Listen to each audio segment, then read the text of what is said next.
Hello, everyone. Welcome. We're just going to wait a couple of minutes for a few more to join. We had quite a large group of attendees signed up and registered for our webinar here today. So it's really exciting. So we're gonna just wait a couple more seconds. Hi, Carrie. Good to see some familiar names on here.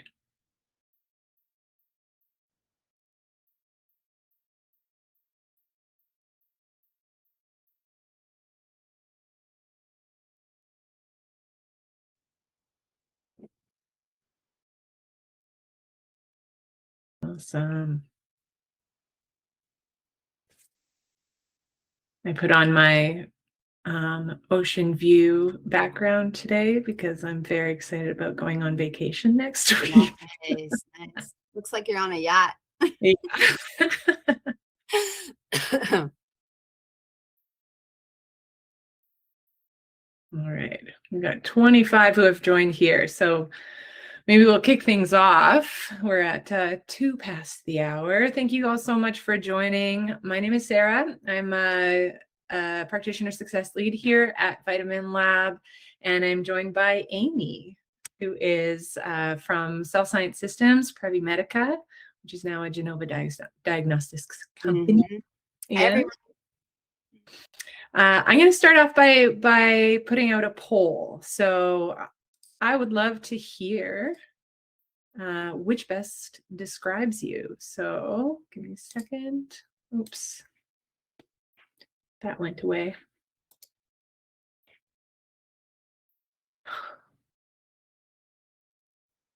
Here we go.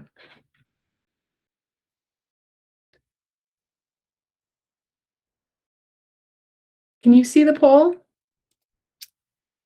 I cannot see the. Okay, there it goes. We're getting some answers here. So actively ordering from Cell Science Systems, from VitaminLab, utilizing both, or new to both and excited to learn more. Wonderful. It's always good to know who's here. If you're new to both of us, welcome. You're in for a treat. Power of personalization with VitaminLab and Cell Science Systems. So today we're going to talk about how you can use our really cool, innovative integration to create personalized supplements that are going to be based off of your Cell Science System Cellular Micronutrient Assay, with a particular focus today on gut health. So Amy's going to share quite her wealth of knowledge as it pertains to working directly with patients and practitioners. We've got a really cool case study to walk through here with you today. Just a note that if you're interested in registering for an account with VitaminLab, you can do so by taking a picture of that QR code there. And we do have at the end of the webinar an opportunity for you to get a free VitaminLab credit of $50 that will be added to your account post-webinar. All right, I'll share those details at the end as well. So let's hop into things here. I'm just going to share my screen fully. So the reason why VitaminLab exists is because we have identified a gap in personalized healthcare, and especially within the supplementation. So patients are demanding that they want more personalized health solutions. On the same token, practitioners are struggling to recommend those truly tailored options. There's a lot of overwhelm. There's low compliance because of juggling multiple brands, multiple bottles, lots of capsule fatigue out there. And so they're seeking your expert guidance, and really cool that you're here today because we're going to offer a really great solution for you. The personalized healthcare is not just a trend, it is the new standard. So this is a nice graph of the market expected growth in personalized healthcare from 2020 into 2028, and this is 30 billion. The point that I like to highlight here most that I hear from practitioners that utilize VitaminLab every day is that personalization increases their patient retention by 44%. And this really makes sense if you think about it in your practical day-to-day. If you are running tests to assess their micronutrient status, you're recommending supplements that are based off of those insights. And then the patients are taking those supplements for, 3, 6, 9 months. You're going to want to test again to update their formula as their treatments progress with you, as their goals progress, and really just provide that continuity of care over the long run as well. So VitaminLab's personalized supplements are a custom formula that's tailored to your patient's unique micronutrient needs. So custom, all-in-one, made to order based on your knowledge of exactly what they need. That formula will be recommended for you, but then of course, as Amy will show us, you do have the ability to modify that in any way that you want to really tailor it to that specific patient. We offer free shipping anywhere in Canada or the USA via FedEx, and also the opportunity for you to build your brand or use VitaminLab's core offering here, which is our packaging. Super easy to set up your private label here. Your logo would go here. Your patient's name goes on the front, and then their own supplement packs get generated on the back as well. If you'd like to set that up, again, you'll just need to register for a free account with us, and we can get that set up for you prior to placing your first order. I love this slide. It's a really nice visual of exactly why practitioners come to us, having been recommending multiple supplements or pill packs to their patients with generic dosing, varying supply lengths, and experiencing pill fatigue. The cost can also start to run up every single month. And then with VitaminLab, really just streamlining that entire process for you and for your patients, have patient-specific dosing, 40% more long-term compliance over the long run, and eco-friendly packaging. Our pouches are made from sustainably sourced sugarcane, so really reducing the amount of plastic that ends up in the landfill.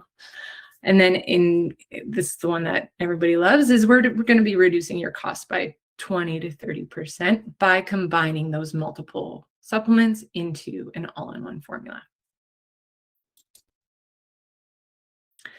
Lastly, here are quality assurance. This is our #1 priority, and I'm sure it's something that you are wondering about as well. So our facility is NSF certified, widely known as the top tier certification in terms of manufacturing oversight. They ensure that all of our processes are in place, including 3-step testing of all of our 250 plus bioavailable professional grade ingredients.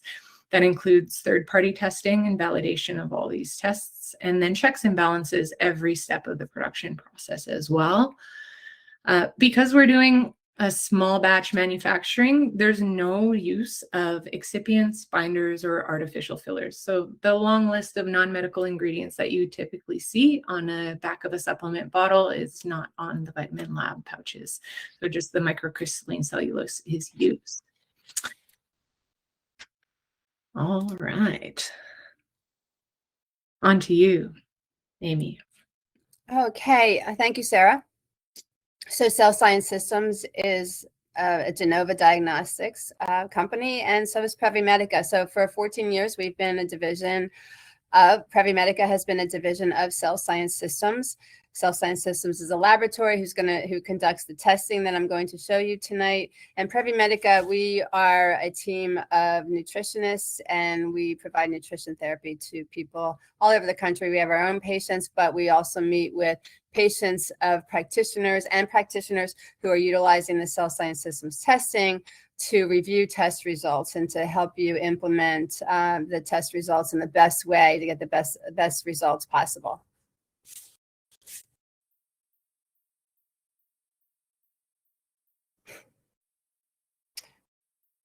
Okay. So the Cellular Micronutrient Assay is one of the tests that I'll be highlighting tonight. But as you know, tonight's focus is on personalization and how to utilize the cellular testing to identify trends in digestive imbalance. So Sarah, I don't know if you can forward it to the digestion slides, and then we'll come back to, there we go. There we go. That one, yes, thank you. So I just thought it would be important to give you a couple of reminders here. I know you're likely all experts in gut health, but we're really going to be focusing on how to use the cellular nutrition assay to identify trends in gut imbalances. But I just wanted to show you here that, like you're probably saying to your patients every day, good health really does start in the gut, and it's got a daunting job, from ingestion to excretion. It's our first contact with the outside world. Every bite of food that we take, every environmental exposure, every microbial signal, it all passes through the GI tract before it's getting into the cells. And as you can see on this slide, and these are just not even all the phases of digestion, but all the nutrients that are required to for this part of digestion to run efficiently. And this is not an exhaustive list of all the nutrients, but I provided things like this so that when you're looking at the cellular nutrition assay, you can refer back to things like this and say, oh, okay, now I'm seeing a pattern. Now I'm seeing patterns in the insufficiencies here. So again, when these key nutrients that help to, let's say, regulate enzyme production or stomach acid or bile flow, microbial balance, when they are not sufficient, then of course that's going to impact the digestive process. So now looking at the next slide, when the processes are there's some dysfunction in any of these processes, that in turn creates nutrient insufficiencies. I wanted to show you this too, because this is where the cellular testing becomes very, very valuable, because it gives us insight into which digestive processes may be under stress, may be out of balance. So, and then the next slide, I want to show you this. This I borrowed actually from Dr. Grabowski. So if you don't know Dr. Grabowski, I highly, highly, highly recommend that you tap into his expertise and attend his webinars. He gives webinars for Cell Science Systems every month, and I consider him the big expert on the micronutrient status in the body, cellular micronutrient status, and how it impacts our overall health and dysfunction. And he will give you so many clinical pearls. But before I show you a case that we're going to go through and the different tests that this patient had done and making connections between the tests. Before I show you that, I want us to be reminded of this. I'm sure you've seen slides like this all over the place. But intestinal barrier function. And the next slide, when we go to that, the stress in the gut, I think that the case that I'm going to show you tonight has this going on, leaky gut, but also stress in the gut, leading to imbalances as well. So when you look at this diagram, it does show how intestinal permeability is regulated at the cellular level. It's about the tight junction signaling. You all know about tight junctions. The immune balance starts here. Immune support starts here. Oxidative stress, nutrient availability.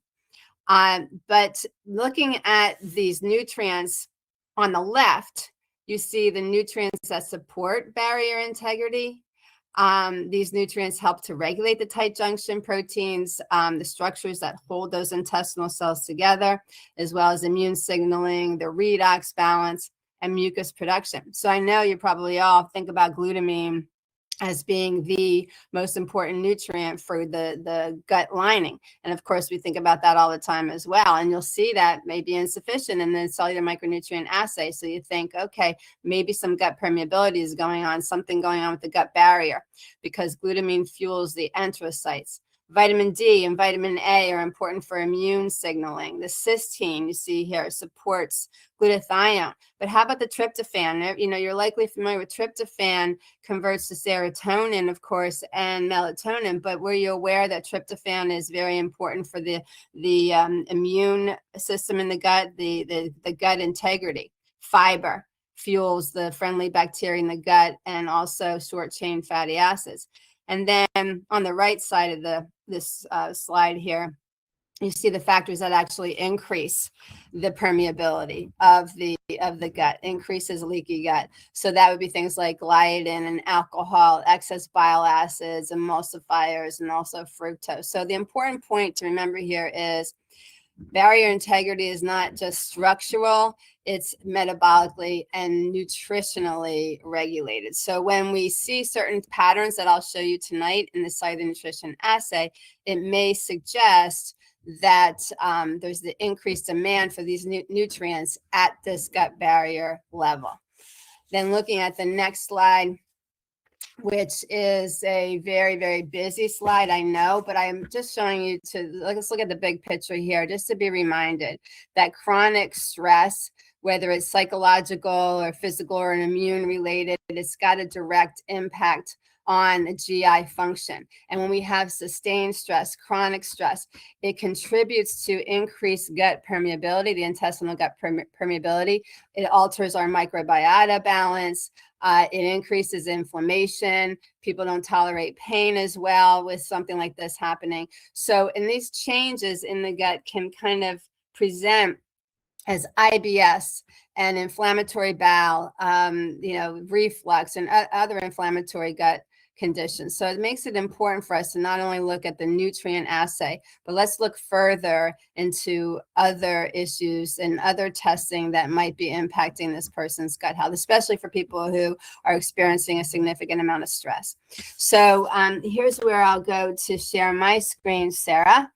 And I hope I can do this without having to tell you all to go get a drink of water. Even you. Here's why. Please just bear with me, because I'm only working on my laptop, and I am used to having a whole bunch of different screens, and you see what I mean? And it's really kind of, all right, let's see if I can do this here. Got it. All right, so tell me if you can see this test result I pulled up. Yes. Oh, yay. Okay. So this is the sample of the Cellular Nutrition Assay. This is the test that's done by Cell Science Systems. And this is a real case. But before we go into the case, I want to tell you real quickly how, what this test is about, how it's done. So when you are looking at blood work from, the patient brings in, or you do conventional blood work, and you happen to look at B12 or vitamin D or iron, remember that that's going to tell you what the patient's nutrient status is outside of the cells, traveling to the tissues, of course. But when you're looking at that result, that's a reflection of what the patient's status was outside the cells, and also fairly short term. This, on the other hand, is a reflection of what the patient's nutrient status is inside of the cells and also long term. So it's an intracellular test, and you're going to get questions from patients. Well, how could I possibly be insufficient here, but I was fine in my blood? Well, because this is an intracellular test, that's an extracellular test. It's looking at two different things, and that's not an uncommon question. But what is done here is they take lymphocytes. The lab is using lymphocytes to test the nutrient status. First thing they do is take a specimen of lymphocytes. They use T lymphocytes. Take one specimen first. They add a mitosis generator to the cells. They stimulate the cells to grow and divide and to become healthier. And why they do that is to get the baseline activity rate of the person's cells. So Sarah's rate is different from mine, different from yours. We're all different. Everybody acts as their own control when they do this test, not compared to a sample population. First thing I do is to get the baseline activity of the cells. Then what they do is they take 55 different nutrients. 55 specimens of the patient's cells. To every specimen, a different nutrient will be added. So they'll add, let's say, biotin to one and delta-tocopherol to another, MK4 and MK7. So you get the idea, different nutrient in every specimen. That's the only variable. And then they watch to see what happens to the activity of the cells. And they're always comparing it to the patient's baseline activity area. If you look at the key at the bottom of the page, bottom left of the page, the baseline area is considered from 100 to 109% of the patient's baseline. Any nutrient that was added that kept the activity of the cells in that area, they consider that enough. It's sufficient. And what I always say to people is, it's like your cells are saying, yeah, I'm good. I don't need any more of this right now. I got plenty. This is not doing anything for me. But any nutrient that was added that enhanced the activity of the cells above the patient's baseline, you see in the yellow area, 110 to 119% of the baseline, 120% of the baseline or higher. is considered insufficiency, borderline or more significant insufficiency. And it's like the cells are saying, yes, yes, I needed this. This made me more metabolically healthy. It increased the amount of the cells in the specimen. It also increased the mitochondria amount in the cell specimen. I needed this. So it's a good response, but it also means that there's not enough of that particular nutrient in the original specimen. So that's how the test is done. Now it's called a functional response test. What the nutrient status is inside the cells, if there's enough or there's not enough, doesn't tell us if there's too much, tells us if there's enough or not enough. Functional response test. And it's also a reflection of what the status has been over the last few months leading up to the test. So it's long term, as opposed to in the serum, where it's a more short-term test outside the cells. So then we have a question is from Jean, if potassium levels are available yet. I know you had mentioned not yet, but soon. I know. I have a feeling that Gina and I have been emailing. I don't know if it's, but potassium is definitely coming back on this assay. And my guess is it's going to be the next few months. There's going to be 5 new nutrients added here. So it's going to become 60, and potassium is going to be one of them. Yes. So I'm sorry it's not on here yet. So, as you know, we now have been acquired by Genova Diagnostics, which is awesome that this is the case. And with this acquisition, lots of things, of course, to be discussed, and prioritization with the different tests that we do and so forth. So it's happening. It's probably going to be in the next few months. So I'm sorry.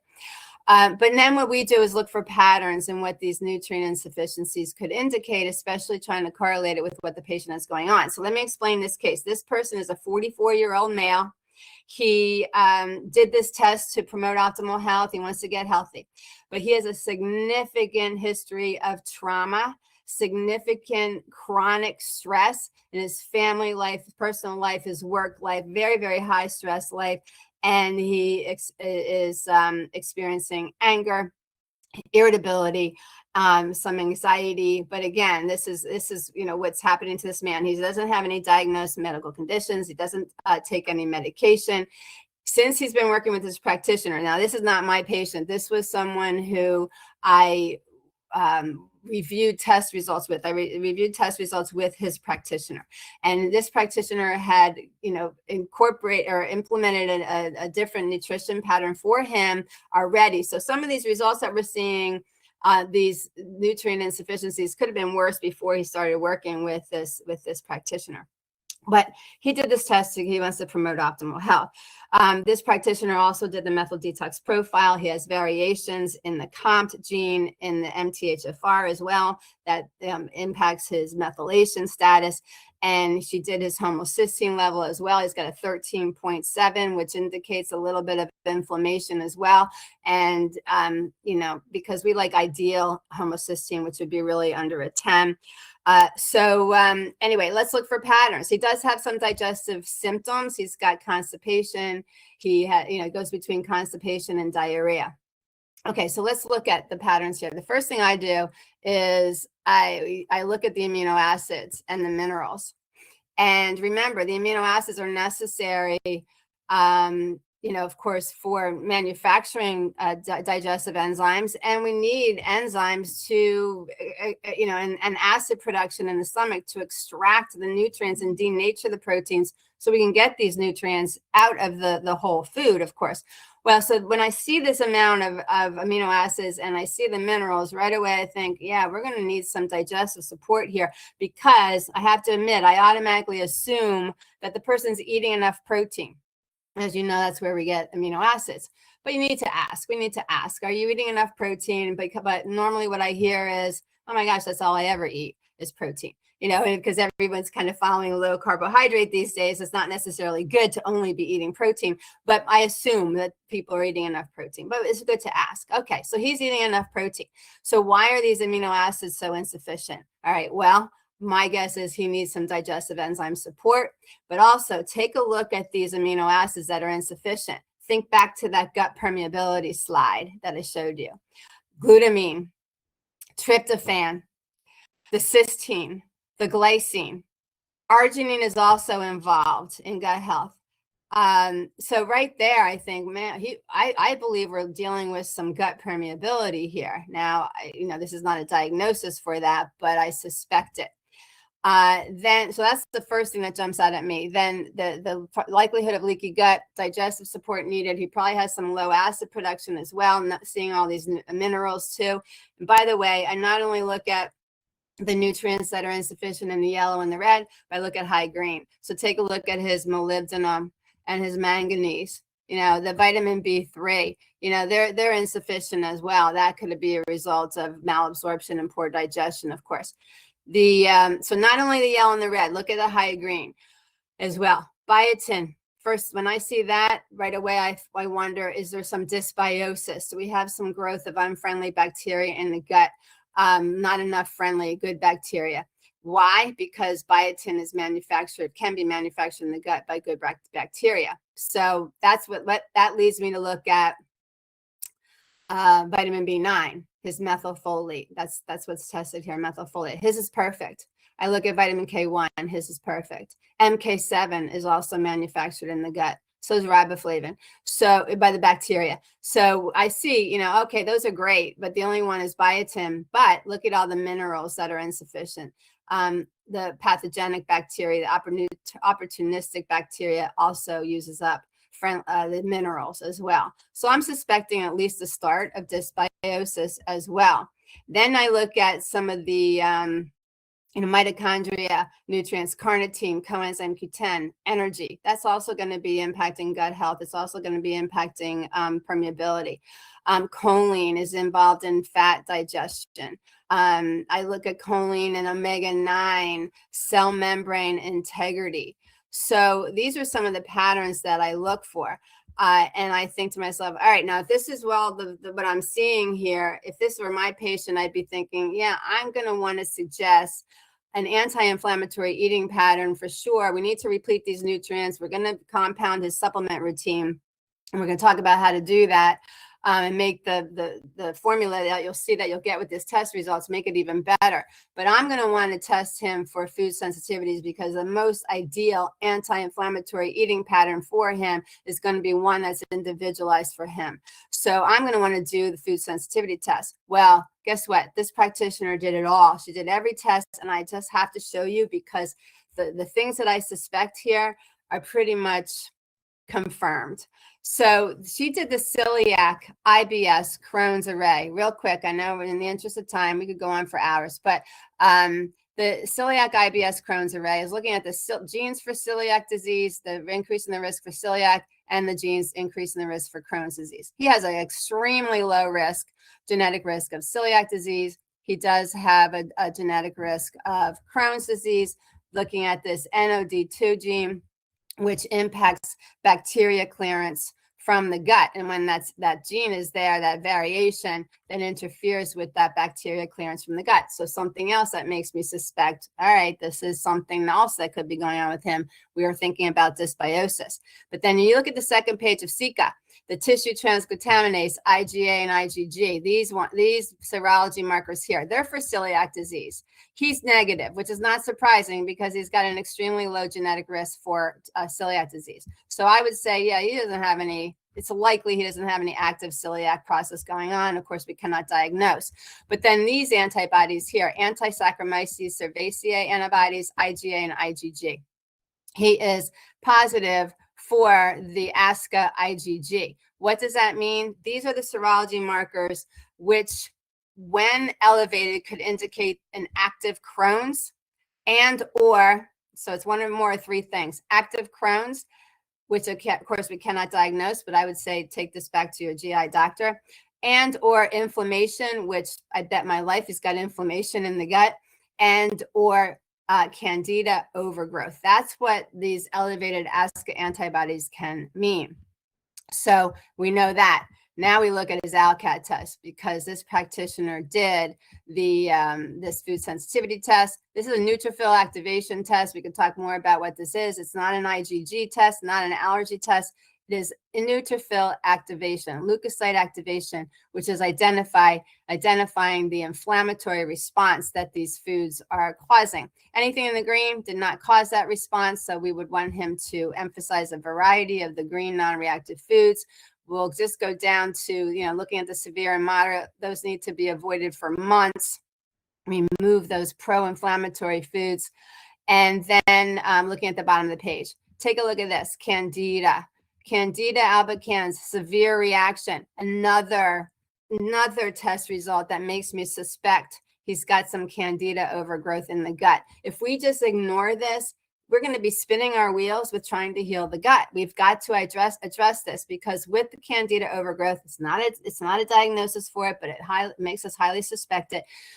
It's going to continue to foster and grow in the gut, and it is going to damage continue to damage the gut wall, release toxins into the gut, and cause that inflammation, and continue to lead to leaky gut and crowd out the friendly bacteria. We must address this. Avoidance of sugar is the important thing here. Sugar feeds Candida, but we need to make the excess Candida that's likely there. We need to make it die off. We're not going to prescribe medicine. We're nutrition professionals. But I'm going to look at garlic. He didn't react to garlic, so that's going to be a good antimicrobial I'll be able to add to his compounded formula. I also look at oil of oregano. He did not react to oregano. I'll be able to add that as well. And other antimicrobial, because you want to use ones that are non-reactive. The other ones we look for, coconut. Coconut, he could use coconut oil, and caprylic acid, he could supplement with that. I look for grapefruit seed extract as well. Grapefruit, he didn't react to. So he's got a lot of good choices for antimicrobials. That's great. That's going to be added. So far I'm thinking to myself, I'm going to add digestive enzymes. I'm going to add antimicrobials to his blend. I'm going to probably add some acid support, betaine HCl, and I probably want to add a probiotic in here, and I'm probably going to do Saccharomyces boulardii, that's considered the anti-yeast yeast.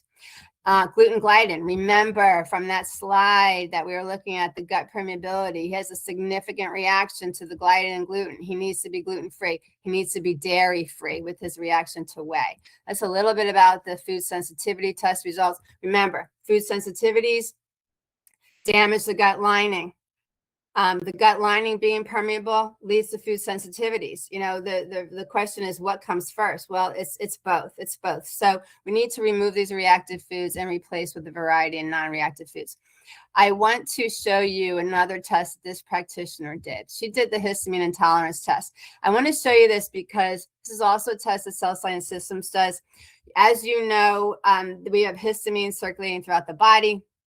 Our methylation pathway takes care of clearing histamine from our circulation. So he could have, high histamine because he's got some variations in his methylation. But this has to do with histamine in the gut.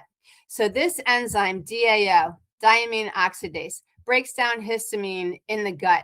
This gene here, AOC1, it encodes, provides the instructions for making this enzyme.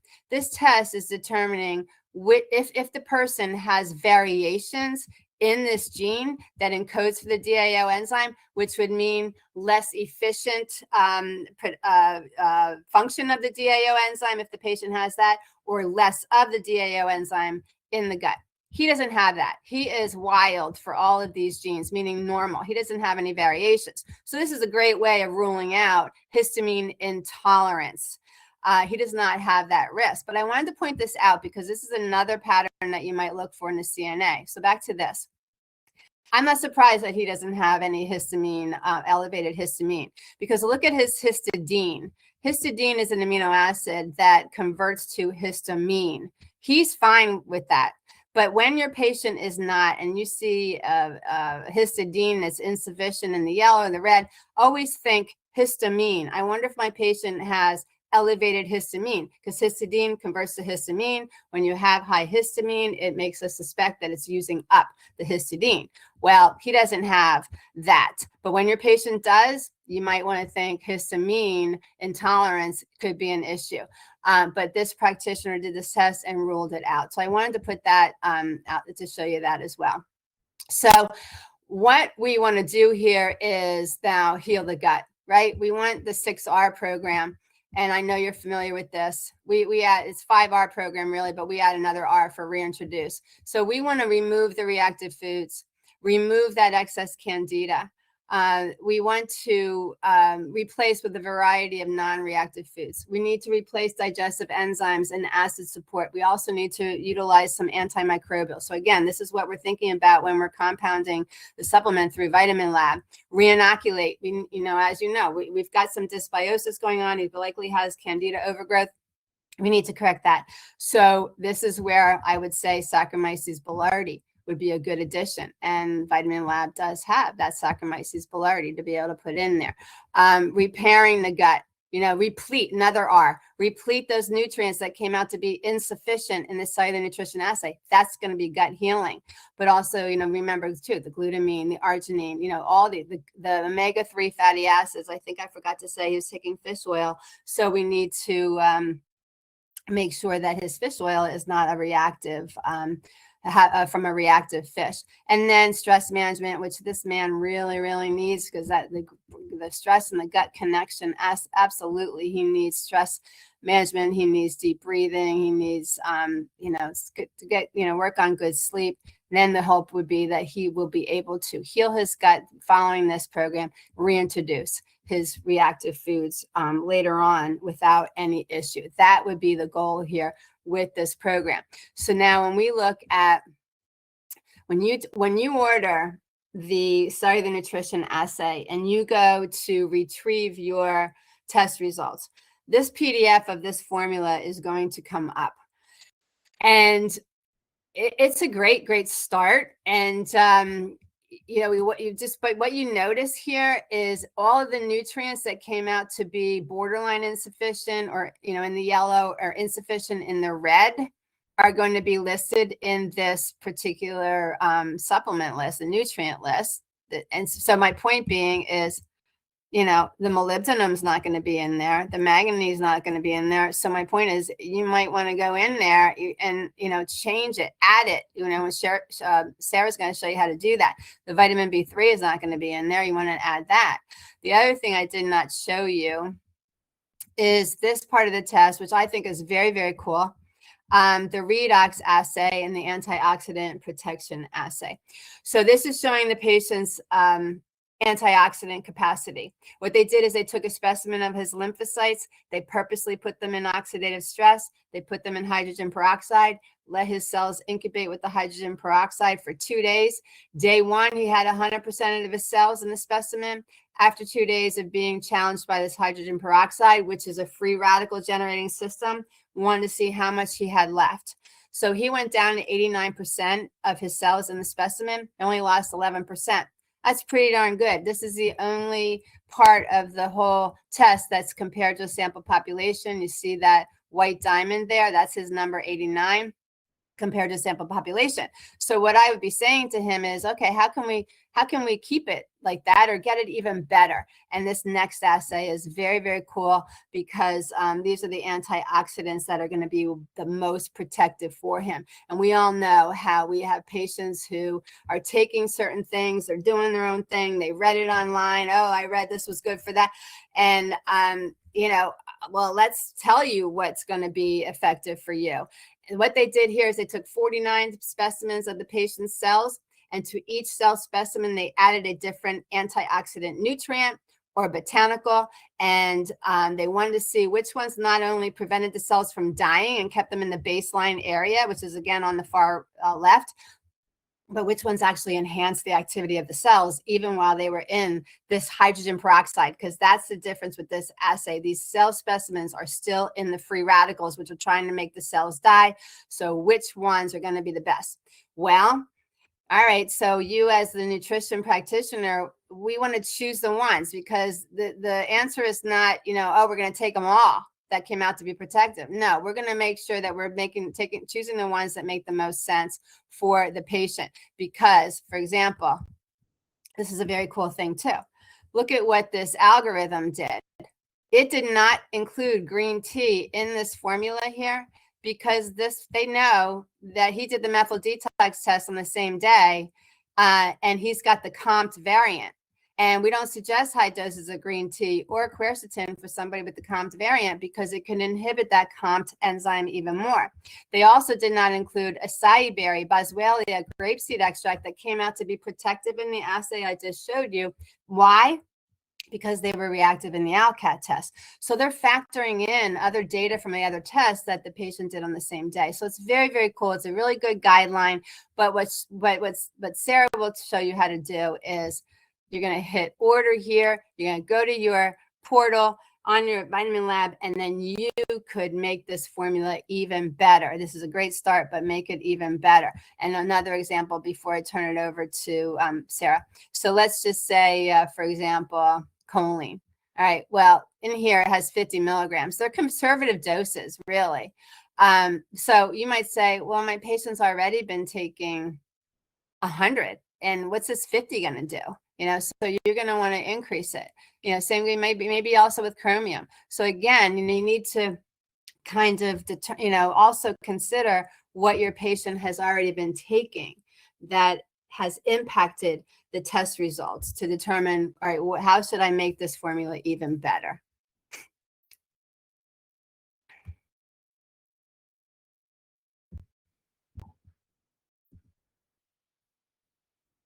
You're on mute, Sarah, I think.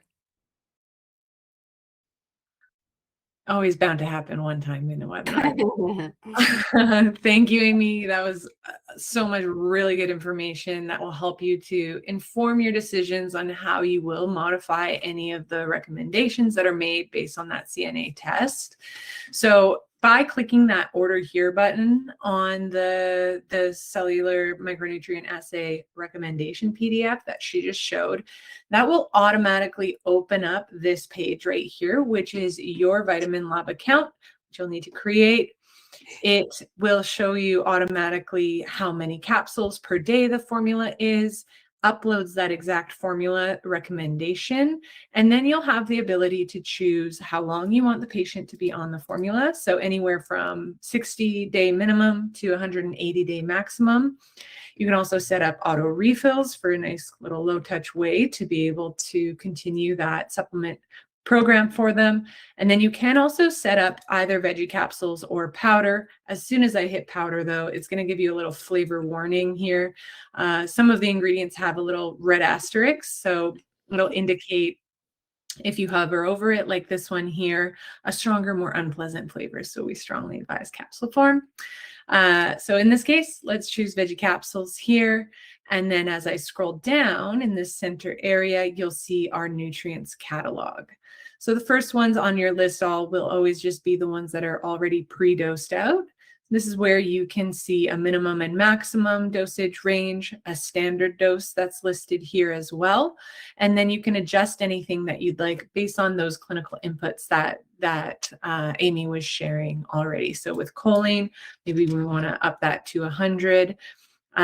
She was also mentioning a few other ingredients that we wanted to add. So if I go into categories, you can see we have vitamins, minerals, nutraceuticals. It's all kind of listed out in those categories. We go to probiotics and we search for the Saccharomyces boulardii. That's the one she recommended here. You can click add, and that will automatically add that standard dose amount to your formula summary here. Or you can customize that dose again here, anywhere between that minimum and maximum. If we want to add some more digestive support, you can also, if we type in betaine, we can add in the hydrochloride here. You mentioned garlic. So we can choose which garlic we want and add it to that formula. So you can see how easy it is to kind of really just fill out the formula that you've already been created for you and make it something that's truly personalized for them. And if we look at this at a high level, this formula, we have all of these amino acids. We have NAC, probiotics, digestive support, garlic, lots of great micronutrients, coenzyme Q10. There's no way that you would be able to find a product like this, especially only in one, but maybe even in like 4 or 5 different products. So the fact that we can compound all of these in one formula is going to be truly so beneficial for your patient and their long-term compliance. So once you are finished formulating for that patient, you can click calculate price again. It will update how many capsules per day that formula is. That actually didn't even go up by adding all of those ingredients. So 6 capsules per day for this formula. And then we do have 2 different billing options available for you. So really just depending on how you set up your program for your personalized supplement, you can either choose to use our patient pay option here, which they pay VitaminLab directly, a monthly payment plan for the duration of that supply length. And then there's a built-in margin for you that gets auto deposited into your bank account if you choose to do that. Otherwise, you can do the wholesale cost here. So $206 for the full 90-day supply. So compare that to $333 retail with your margin included in there. $206 wholesale for 3-month supply of their custom formula. And then you can charge at whatever margin you want directly with your patient. In both cases, we can just drop ship it directly to the patient as well. Let's just check the chat and Q&A. Oh, Amy, a question for you. There's a question here from Shelly. Thank you, Shelly. Which comp tea, slow or fast, is green tea not recommended? It's actually the one that Cell Science Systems tests is the intermediate, but the result would be a reduction in the activity of the COMT. And yes, the green tea in excess, the quercetin, any tea catechins actually in excess would be inhibitory to the COMT. So when I'm working with somebody who has the COMT variant, and let's say they're drinking green tea and it's mass quantities, which is not that common, but every now and then I would say, how you feeling since you did that? And what you'll often hear is, I feel worse than ever since I've been taking quercetin. That became very popular during COVID. My anxiety is through the roof. My sleep difficulties are worse. But yet, when you make that connection, now they're saying, yeah, I think I should maybe back off. But then every now and then it'll be someone will say, I actually feel better. And I'll say, well, evidently the amount that you are consuming is not in excess, but keep in the back of your mind, if you end up taking too much, it could actually slow that COMT and exacerbate the symptoms that people with that variant very often report. So that's so interesting. And I'm sorry, I'm just the actual variant is the COMT G472A. That's the variant that we test.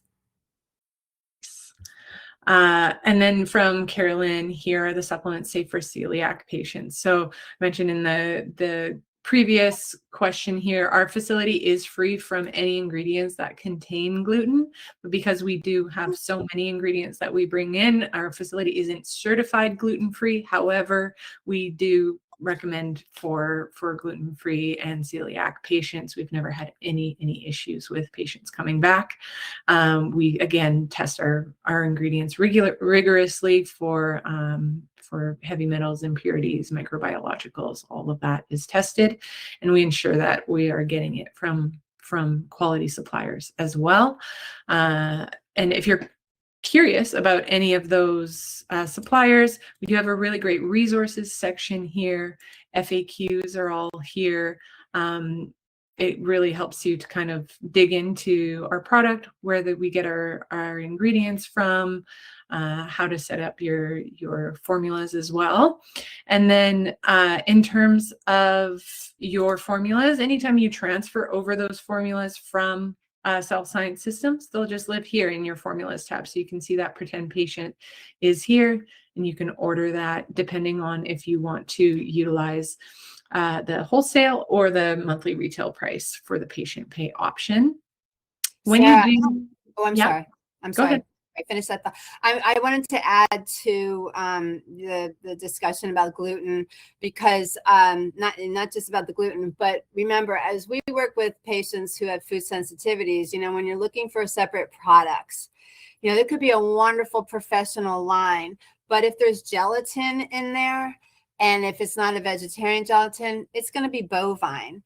And if the patient reacted to beef, like this case that I just showed you, he reacted to beef. So I had to say to the practitioner, check all the supplements for the bovine gelatin. You got to set it aside.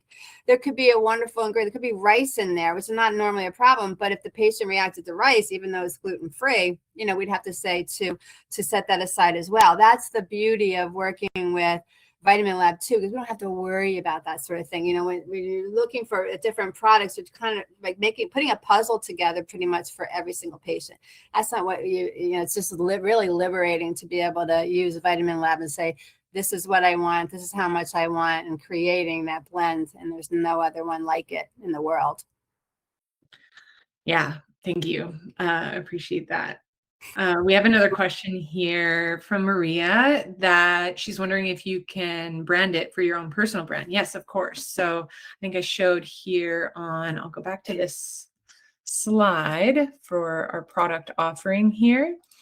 The private label pouches look like this. So that means anytime you order for an individual patient, your branded pouch would get generated. So you would have your logo here, patient's name goes on the front, and then their own supplement facts are generated on the back. So that's what gets shipped out to your patient. There's a one-time $100 setup fee just to set up your label template and integrate it with your VitaminLab portal. And then anytime after that, there's no additional fees. Anytime you order after that, that automatically gets generated. So a nice way to kind of build that sense of ownership for the patient. They know that you've recommended that you've taken the time to introduce that to them. So thank you for that question.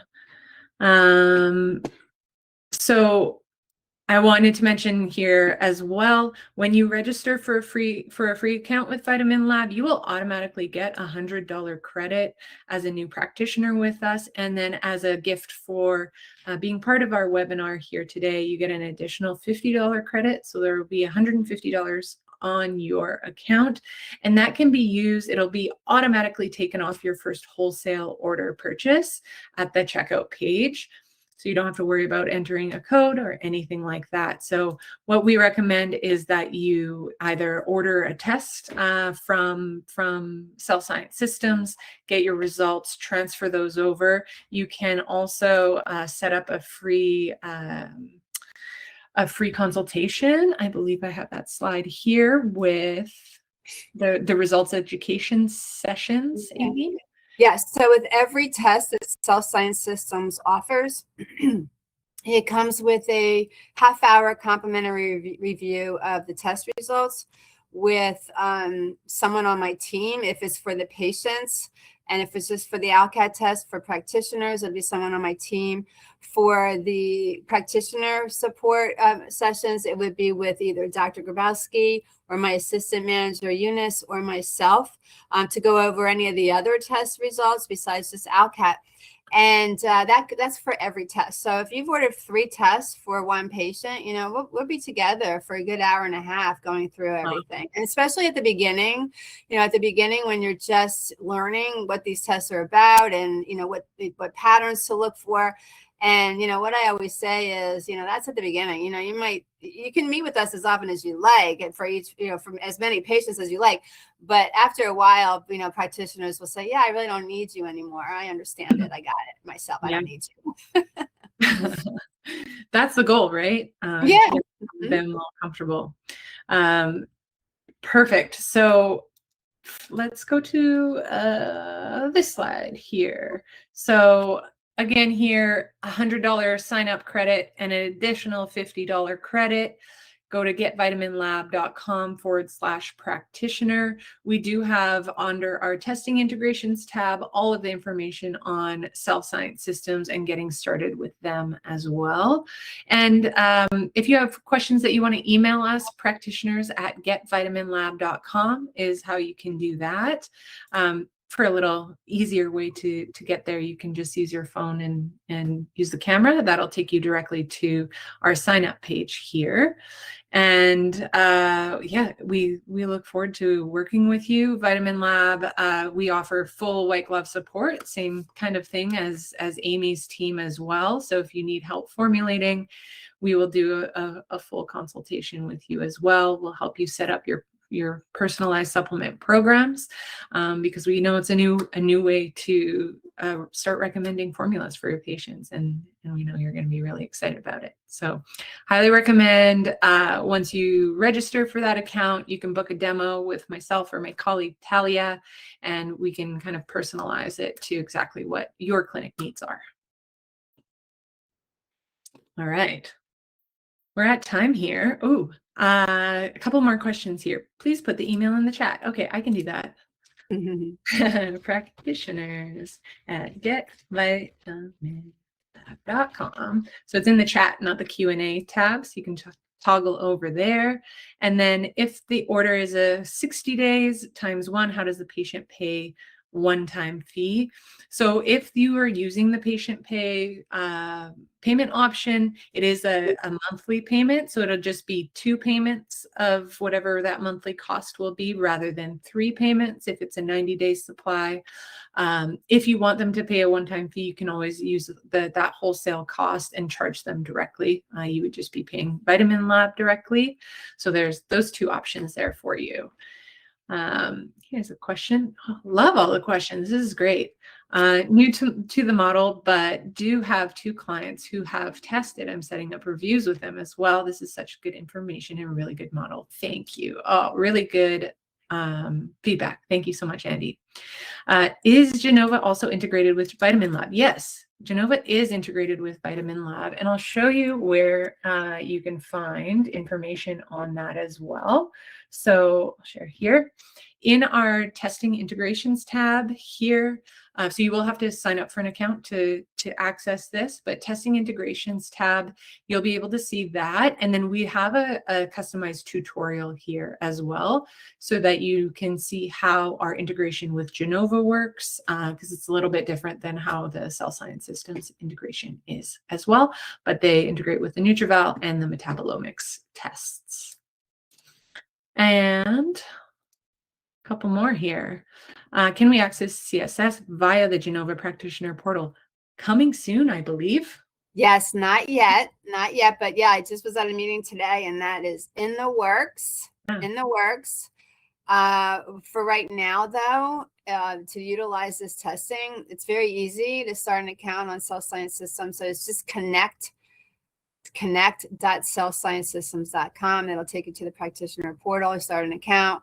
You'll be approved within a couple hours, and you can start ordering the testing right away. And then eventually everything will be integrated. Yeah, really exciting. Super cool. I know, we're very excited to have access to all this other testing too that Genova offers. Yeah. She's asking, will this be discounted? Oh, discounted. Will what be discounted? If you can be a little bit more specific with that question, Carolyn, that would be great. Okay. But for the rest of you, really appreciate you attending today and being so engaged with the conversation. And Amy, thank you so much for your valuable insight. As always, it's really nice working with you. Thank you, Sarah, and to you. Thank you. Yeah, no problem. Carolyn, if you did want to just ask that question via the email address that I had put in the chat there, that would be great. We'd be happy to get back to you as soon as possible. Okay. Ending the webinar now. Thank you so much. Have a great day. Everyone. Take care. Thank you. Hope to see you soon. Bye-bye. Bye-bye.